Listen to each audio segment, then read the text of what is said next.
எல்லாரும் எப்படி இருக்கீங்க? எல்லாரும் சந்தோஷமா ஆரோக்கியமா இருப்பீங்கன்னு நம்புறேன். இன்னைக்கு நம்ம இந்த vlogல என்ன பார்க்க போறோம் அப்படின்னு பார்த்தீங்கன்னா, என்னோட கிச்சனை டீக்ளட்டர் பண்ணி அண்ட் ஆர்கனைஸ் பண்ண போறேன்.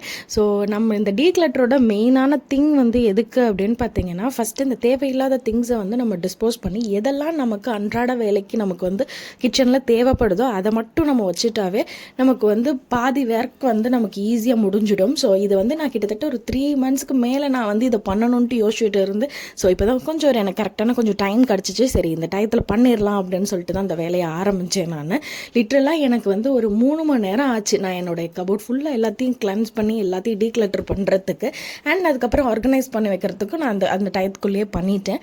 அண்ட் இதில் வந்து பார்த்திங்கன்னா இந்த கிளாஸஸ்லாம் பார்த்திங்கன்னா நான் லாஸ்ட் vlogல கூட இதை வந்து அன்பாக்ஸ் பண்ணுற வீடியோஸ் வந்து நான் உங்களுக்கு போட்டிருப்பேன். அதில் என்னென்ன விஷயம் அப்படிங்கிறத வேணும்னா செக் பண்ணி பாருங்கள். ஸோ இந்த கிளாஸ் கண்டெய்னரில் என்னென்ன நான் ஸ்டோர் பண்ணியிருக்கேன் அப்படின்னு பார்த்தீங்கன்னா, இந்துப்பு அண்ட் நார்மல் சால்ட்டு அண்ட் அதுக்கப்புறம் மஞ்சள் தூள் அண்ட் பனை வெல்லம் வந்து கொஞ்சம் நல்லா மெல்ட் பண்ணி போர் பண்ணி வச்சுருக்கேன். இதை பற்றிலாம் நான் அந்த பனை வெல்லத்தை பற்றி நான் லாஸ்ட் வீடியோவில் நான் உங்களுக்கு வந்து போட்டிருப்பேன். இது வந்து நமக்கு பாலில் வந்து நம்ம நார்மலாக சக்கரை நாட்டு சக்கரை கூட போடுவோம். சம்டைம்ஸ் மெயினாக அந்த ஒயிட் சுகரை யூஸ் பண்ணுறவங்க தயவு செஞ்சு அதை வந்து ஸ்டாப் பண்ணிவிட்டு நாட்டு சக்கரையாக பயன்படுத்துங்க. இந்த மாதிரி பனை வெல்லம் கிடச்சிதுன்னா பனை வெல்லத்தை வாங்கி இதை நல்லா மெல்ட் பண்ணி இந்த மாதிரி போர் பண்ணி வச்சிட்டிங்க அப்படின்னா நம்ம டெய்லி மார்னிங்கில் இதை வந்து ஒரு பாலில் கலந்து குடிக்கிறப்போ ஈவன் அந்த மால்ட் சாப்பிட்றப்ப நமக்கு ஒரு டேஸ்ட் வரும்ல. ஸோ அதை விட இது இன்னுமே சூப்பராகவும் இருக்கும் அண்ட் ரொம்ப ரொம்ப ஹெல்த்தியாகவும் இருக்கும். ஸோ அதனால் நான் இதை என்ன பண்ணுவேன் அப்படின்னா, தண்ணியில் கொஞ்சமாக வாட்டரில் நம்ம வந்து ஒரு பெரிய பனை வெல்லத்தை எடுத்து நல்லா அதில் மெல்ட் பண்ணி விட்டுட்டு அதுக்கப்புறம் அது கூலான பிறகு நான் இந்த மாதிரி இதில் ஸ்டோர் பண்ணி வச்சுருவேன். ஸோ நம்ம இது வந்து அது பாலில் போட்டு கரைக்கவும் ஈஸியாக இருக்கும். நமக்கு வந்து கொஞ்சம் நேரத்தில் இது போட்டு அந்த சூடுலேயே நமக்கு வந்து கொஞ்சம் இதுலேயே அது கரைஞ்சிடும். நல்லா நம்ம மெல்ட் பண்ணி வச்சிட்டோம் அப்படின்னா. ஸோ இதை நான் இப்போ ரெடி பண்ணி வச்சுக்கேன். ஸோ எல்லா நாளும் நமக்கு இப்படியே வராது. ஒவ்வொரு நாளும் நம்ம மார்னிங் ஹெல்த்தி ட்ரிங்க்கில் ஒன்று மாற்றிட்டே இருப்போம். ஸோ அதில் கண்டிப்பாக வீக்லி ஒரு 2 or 3 இந்த மாதிரி பனை வெல்லம் போட்டு பால் குடிச்சிடுறது கன்ஃபார்ம் இருக்கும். ஸோ அந்த வேலையெல்லாம் ஃபஸ்ட்டு நான் முதல்ல செஞ்சுட்டேன். ஏன் நான் இப்போ வந்து பால் போட்டு ஆக்சுவலாக குடிச்சோன்னா இந்த ஒர்க் எல்லாமே ஸ்டார்ட் பண்ணுறப்போ ரொம்ப நேரம் ஆகும், எனக்கு நல்லாவே தெரியும். ஸோ ஒரு ஈவினிங்க்கு மேலே தான் இந்த ஒர்க் நான் ஸ்டார்ட் பண்ணியிருந்தேன். ஒர்க்லாம் நான் டியூட்டி முடிச்சுட்டு வந்துட்டு. ஸோ அப்போ வந்து பார்த்திங்கன்னா கண்டிப்பாக களைப்பாக இருக்குன்னு சரி ஏதாவது ஒரு கிளாஸ் மில்க் குடித்தா நல்லாயிருக்குன்னு தோணுச்சு. அதனால் ஒரு கிளாஸ் மில்க் நல்லா பனவெல்லம் போட்டுட்டு நல்லா குடிச்சு முடிச்சுட்டு அதுக்கப்புறம் கொஞ்சம் கிச்சனில் வாஷ் பண்ணுற திங்ஸ் எல்லாம் இருந்துச்சு. ஸோ அதெல்லாம் தனியாக எடுத்து ஒருங்கிணைச்சி வச்சுட்டு அதுக்கப்புறமா தான் நான் வந்து கபோர்டை வந்து க்ளீன் பண்ண ஆரம்பித்தேன். ஏன்னா வந்து நம்ம கபோர்டு இந்த ஒரு பக்கம் ஏதாவது நம்ம கொஞ்சம் க்ளீன் அப்படி பார்த்தா தான் நமக்கு இது சரி ஈஸியாக முடிச்சிடலான்னு இருக்கும். இந்த பக்கமும் கண்ணாமண்ணான்னு இருந்து அதுக்கப்புறம் கபோர்டையும் நம்ம எல்லாத்தையும் களைச்சி போட்டு வச்சுருந்தோம்னா நமக்கு ஒரு பார்க்குறதுக்கே ரொம்ப பெருசாக இருக்கும். ஐயோ இது எப்படிடா முடிக்க போகிறோன்னு இருக்கும். ஸோ அதனால் ஃபஸ்ட்டு இதெல்லாம் வந்து ஒருங்கிணைச்சிட்டு இந்த கவுண்டர் டாப்பெல்லாம் கம்ப்ளீட்டாக கிளென்ஸ் பண்ணி முடிச்சுட்டு அதுக்கப்புறமா தான் நான் வந்து என் கபோர்ட் பக்கமே வந்தேன். ஸோ கபோர்டில் வந்து பார்த்திங்கன்னா நிறைய திங்ஸ் வந்து ஃபுல்லாகவே நான் இந்த அட்டைப்பெட்டி முதற்கொண்டு நம்ம புதுசாக நமக்கு வந்து கிச்சனுக்கு வந்து திங்ஸ் வாங்குவோம்ல, இந்த மாதிரி சில இப்போ தவா வாங்குறதா இருக்கட்டும் அந்த மாதிரி வாங்குறதெல்லாம் வந்து நம்ம இந்த மாதிரி பாக்ஸ் பண்ணி வைப்போம். சம்டைம்ஸ் அதில் ஏதாவது டேமேஜாக இருந்தது அப்படின்னா அது வாரண்ட்டி இருக்கும். ஸோ அதனால் அது போட்டு வைக்கிறதெல்லாம் அப்படியே ஸ்டோர் அப் ஆகிடுச்சு. ஸோ அது எதுவுமே அது டிஸ்போஸ் பண்ணலை. அது ஒரு பக்கம் மேலே இருந்துச்சு. அது இல்லாமல் யூஸ் பண்ணாத சில பாத்திரம் இருக்கும்ல, நம்மளோட பிளேட்ஸாக இருக்கட்டும், அது மாதிரி வந்து டம்ளர்ஸு அண்ட் வந்து கப் அண்ட் ஜோஸ் அது மாதிரி நிறைய இருந்தது. ஸோ இது எல்லாத்தையுமே கொஞ்சம் ஒருங்கிணைச்சி தேவையானதை மட்டும் இங்கே உள்ளே வச்சுட்டு மீதி எல்லாத்தையும் பேக் பண்ணிடலாம் அப்படின்ட்டு தான் நான் அதை வந்து இந்த வேலையை ஃபஸ்ட்டு ஸ்டார்ட் பண்ண ஆரம்பித்தேன். ஃபஸ்ட்டு அட்டை பாக்ஸ் எல்லாம் எடுத்து முதல்ல டிஸ்போஸ் பண்ணிடலாம் அப்படின்ட்டு ஃபஸ்ட்டு அட்டை பாக்ஸ் எல்லாம் எடுத்து டிஸ்போஸ் பண்ணேன். அண்ட் இன்னொரு பார்சல் வந்துருந்துச்சு. அந்த பார்சலும் அப்போ தான் நான் வந்து அன்பாக்ஸ் பண்ணியிருந்தேன். இதுக்கு வந்து பார்த்திங்கன்னா ஒரு கிளாஸ் கண்டெய்னர் ஒரு 1 லிட்டருக்கு பிடிக்கிற அளவுக்கு ஒரு கிளாஸ் கண்டெய்னர் ஒரு கரெக்டாக வந்து பார்த்திங்கன்னா இதில் வந்து 1 kg ஸ்டோர் பண்ணிக்கிற மாதிரி கிளாஸ் கண்டெய்னர். நான் ஆல்ரெடி நம்ம வந்து கண்டெய்னர்ஸ் வந்து நம்ம ஸ்டோர் பண்ணி வச்சுருக்கோம். ஸோ அதில் வந்து அது இல்லாமல் இது கொஞ்சம் தேவைப்படும் அப்படின்னு சொல்லிட்டு நீட் இருந்து வச்சதுனால கொஞ்சம் இதையும் கொஞ்சம் ஆர்டர் பண்ணியிருந்தேன். இதில் ஒரு 6 pieces வந்திருந்தது. ஸோ இது வந்து 1 kg ஃபில்லிங் பண்ணுறக்கூடிய மாதிரி ஒரு கிளாஸ் கண்டெய்னர். இப்போ நீங்கள் என் கபோர்ட் பார்த்தீங்கன்னா தெரியும் எப்படி கண்ணாமண்ணான்னு கிடக்குன்ட்டு. இது எல்லாத்தையும் தான் ஆர்கனைஸ் பண்ண போகிறேன். இதில் பார்த்து திங்ஸ் வேறு இப்போ வந்து வாஷிங்கில் கிடக்கு.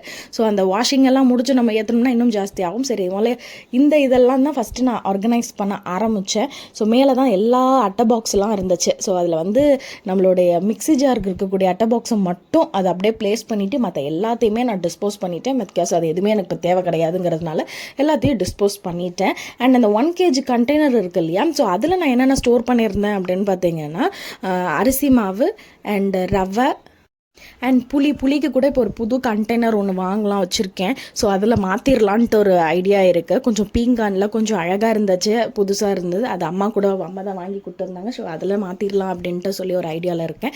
ஸோ இதோட சேர்த்து கொஞ்சம் இப்போ நம்ம இன்னும் கிராசரிஸ் எல்லாம் கொஞ்சம் முடிஞ்சிருச்சு. ஸோ அது எல்லாமே இப்போ வாங்க வேண்டிய திங்ஸ் இருக்குது. ஸோ ரெட் பீன் முடிஞ்சிருச்சு அண்ட் மீல் மேக்கர்லாம் முடிஞ்சிருச்சு. ஸோ அதெல்லாம் ஸ்டோர் பண்ணுறதுக்கு தேவை. அதனால் கொஞ்சம் அதெல்லாம் ஸ்டோர் பண்ணிவிட்டு வச்சுக்கலாம் அப்படின்னு சொல்லிட்டு அந்த ஒரு 4 கண்டெய்னர் மட்டும்தான் இந்த இதை நான் ஃபில் பண்ணேன். மீதி 2 இதை நான் அப்படியே வச்சுருக்கேன். சரி, ஃபில் பண்ணிவிட்டு அப்புறம் கபோர்டில் ஏற்றிக்கலாம் அப்படின்னு சொல்லிட்டு.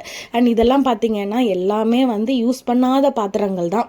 இந்த யூஸ் பண்ணாத பாத்திரம் எல்லாம் அப்படியே இருந்தது. சரி, அதில் வந்து தேவையானதை மட்டும் சரி எப்பயாவது நீட் இருக்கும் அப்படின்னு சொல்லிட்டு இருக்கிறத மட்டும் கொஞ்சம் வச்சுட்டு மீதி எல்லாத்தையும் பார்சல் பண்ணி தனியாக வச்சாச்சு. ஸோ அது கிச்சனுக்குள்ளே வேண்டாம் இப்போதைக்கும் அப்படின்னு சொல்லிட்டு, ஏன்னா இப்போ கிச்சனுக்கு என்ன தேவையோ அதை மட்டும் இங்கே வைக்கலாம் அப்படின்ட்டு தான் பிளான் பண்ணியிருக்கேன். அண்ட் கீழே மெயினாக பார்த்திங்கன்னா இந்த கட்டைப்பையே.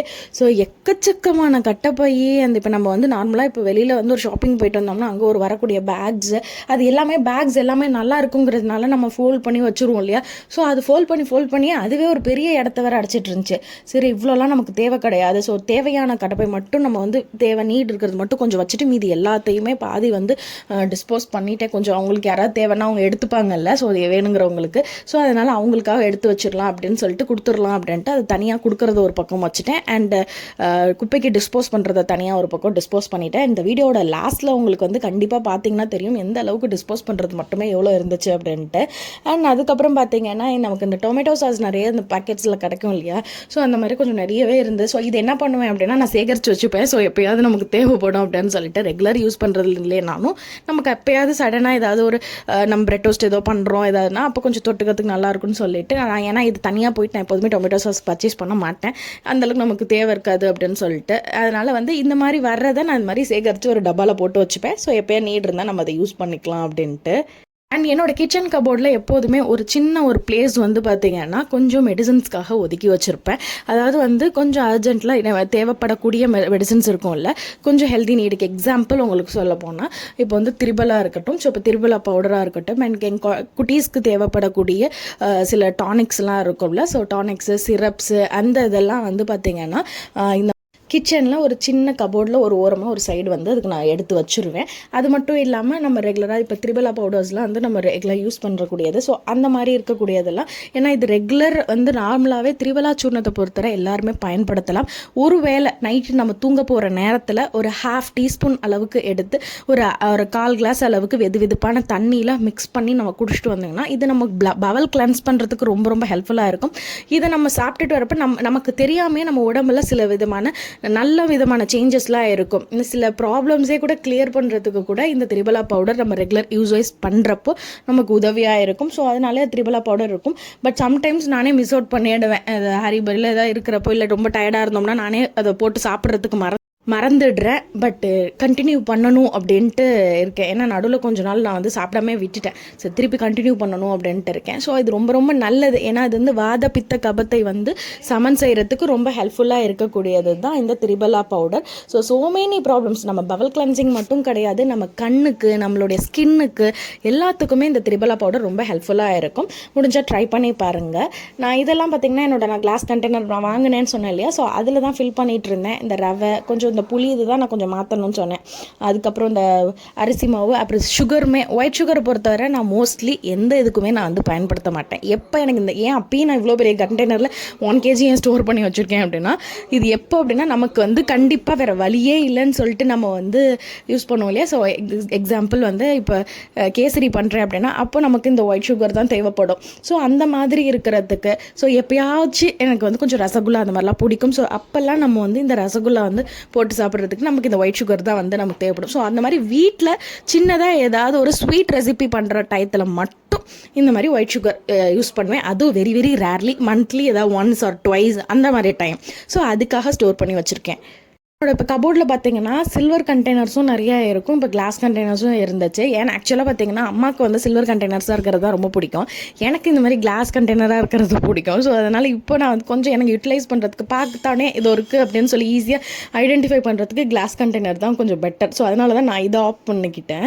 ஸோ இதை வந்து பார்த்திங்கன்னா இதெல்லாம் நான் வந்து கிளாஸ் கண்டெய்னர் ஒரு பக்கம் ஃபஸ்ட்டு எப்படி வைக்கிறதுனே தெரியாமல் முதல்ல கன்ஃபியூஸாக இருந்தேன். எது எப்படி வச்சா நல்லாயிருக்குன்ட்டு ஒரே கன்ஃபியூஷனில் இப்போ வச்சுருக்கேன் இல்லையா. திருப்பி இதை நான் ரீஅரேஞ்ச் பண்ணி வச்சுருப்பேன். பாருங்கள் லாஸ்ட்டாக. ஸோ இதை முதல்ல கிளாஸ் கண்டெய்னர்லாம் ஃபஸ்ட்டு ஒரு பக்கம் வச்சுட்டு சில்வர் கண்டெய்னரை அதுக்கப்புறம் இந்த பக்கமாக ப்ளேஸ் பண்ணி வச்சுட்டேன். ஸோ அந்த மாதிரி வச்சுட்டு இன்னும் கொஞ்சம் நல்லாயிருக்குமே அப்படி பார்க்குறதுக்கு அப்படின்னு சொல்லிட்டு அந்த மாதிரி வச்சாச்சு. அண்ட் இந்த மேல் ரேக்கில் இதெல்லாம் வந்து நமக்கு ஃபுட்டுக்கு யூஸ் பண்ணக்கூடிய எல்லா மசாலா ஐட்டம்ஸ்லேருந்து இந்த மாதிரி தேவையானதெல்லாம் இந்த வச்சுட்டு கீழே இருக்கிற இந்த 2 பிளேஸ்லேயுமே பாத்திரம்லாம் எல்லாத்தையும் வந்து அடுக்கி வச்சிடலாம் அப்படின்னு சொல்லிட்டு இந்த 2 இதையுமே இந்த கீழே இதையுமே நான் ஃபுல்லாக இப்போ அரேஞ்ச் பண்ணிவிடுவேன். ஸோ அது எல்லாத்தையுமே அரேஞ்ச் பண்ணி அந்த மாதிரி நான் ப்ளேஸ் பண்ணிட்டேன். இப்போ தவாஸ்லாம் இருக்குல்ல, அந்த எண்ணெய் சட்டி இதெல்லாம் வந்து நம்ம வந்து மேலே இருக்கக்கூடிய ஒரு பக்கம் வச்சுட்டு கீழே வந்து டிஃபன் பாக்ஸ் ஐட்டம்ஸாக நான் வந்து ஸ்டோர் பண்ணிட்டேன். அந்த பெரிய பெரிய ஐட்டம்ஸ்லாம் கொஞ்சம் மேலேயும் அதுக்கு கீழே வந்து இந்த டிஃபன் பாக்ஸு அந்த மாதிரி குட்டி குட்டி ஐட்டம்ஸ்லாம் கொஞ்சம் சின்ன ரேக் கீழ் ரேக்கில் அரேஞ்ச் பண்ணிட்டேன். இதுதான் நான் லாஸ்ட்டாக இது பண்ணது. இதில் இன்னும் நம்ம வந்து வாஷ் பண்ணுறது வேறு தனியாக இருக்குது. அதெல்லாம் வாஷ் பண்ணுறது கொஞ்சம் தண்ணிலாம் வடிஞ்ச பிறகு அதை திருப்பி நான் இதில் அரேஞ்ச் பண்ணணும். ஸோ இதுதான் நான் வந்து ஃபைனலாக என்னுடைய கபோர்டை வந்து எல்லாத்தையும் தேவையான பொருட்கள் மட்டும் வச்சுட்டு தேவையில்லாத எல்லாத்தையுமே டிஸ்போஸ் பண்ணிட்டேன். ஸோ ஃபைனலாக என்னோட கிச்சனை நான் டீக்ளட்டர் பண்ணி ஆர்கனைஸும் ஓரளவுக்கு பண்ணிட்டேன். ஸோ இது வந்து நமக்கு இன்னும் கொஞ்சம் பெட்டராக இருக்கும். நமக்கு கிச்சனில் நம்ம பார்க்குறதுக்கும் நல்லாயிருக்கும். நமக்கு வந்து ஒரு இடம் வந்து நமக்கு பார்க்க நல்லா இருந்தால் தான் நமக்கு அந்த இடத்துல நின்று நமக்கு ஒரு வேலை செய்கிறதுக்குன்னு நமக்கு பிடிக்கும் இல்லையா? ஸோ அதுக்காக தான் இந்த மாதிரி நான் வந்து அரேஞ்ச் பண்ணி வச்சுக்கிட்டேன். அண்ட் எப்படி இருக்குன்னு மறக்காமல் கமெண்ட் பண்ணுங்கள். அண்ட் வெளியில் ஒரு குப்பை ஒரு பெரிய அளவுக்கு நான் வந்து டீக்ளட்டர் பண்ணுற டயத்தில் கண்டிப்பாக நமக்கு தேவையில்லாத இதெல்லாம் நிறைய டிஸ்போஸ் பண்ணியிருப்போம். அதில் நிறைய plastic bottles, plastic containers already முன்னாடி யூஸ் பண்ணி அது கொஞ்சம் டேமேஜ் ஆனது அண்ட் எதெல்லாம் ஸ்டோர் பண்ணி வச்சிருந்தோம். அண்ட் கடையில் வாங்கி நமக்கு நிறைய இருக்கும் இல்லையா? ஸோ அந்த குட்டி குட்டி பிளாஸ்டிக்ஸ் எல்லாம் அந்த மாதிரி இது எல்லாத்தையுமே நான் டீக்ளட்டர் பண்ணி எல்லாத்தையும் வெளில வச்சுட்டேன். ஸோ அதை லாஸ்ட்டாக நீங்கள் அதை பார்த்தீங்க அப்படின்னா தெரிஞ்சிருக்கும் எந்த அளவுக்கு வந்து இடத்த தேவையில்லாமல் அடைச்சிட்டு கிடந்தது அப்படின்னு சொல்லிட்டு. டிஃபன் பாக்ஸ் ஐட்டம்ஸும் அண்ட் டம்ளர்ஸ் மட்டும் கீழே வச்சுட்டேன். இதில் இன்னும் நான் வந்து பண்ண வேண்டியது இருக்குது. ஏன்னா எல்லாமே வந்து வெசல் எல்லாம் வாஷ் பண்ணிவிட்டு நான் அதை தண்ணி வடிகிறதுக்காக வச்சுருக்கேன். அதுக்கப்புறம் தான் அதை அதில் ஃபில் பண்ணணும். ஒரு வழியாக ஹப்பாடா அப்படின்னு சொல்லி எல்லாமே முடிஞ்சிருச்சு. நல்லா இருந்துச்சுன்னு நினைக்கிறேன். உங்களுக்கும் இந்த வீடியோ பிடிச்சிருக்குன்னு நம்புகிறேன். இது போல் இன்னொரு vlogல உங்கள் எல்லாரையுமே சந்திக்கிறேன். அன்டில் டாடா பாய்.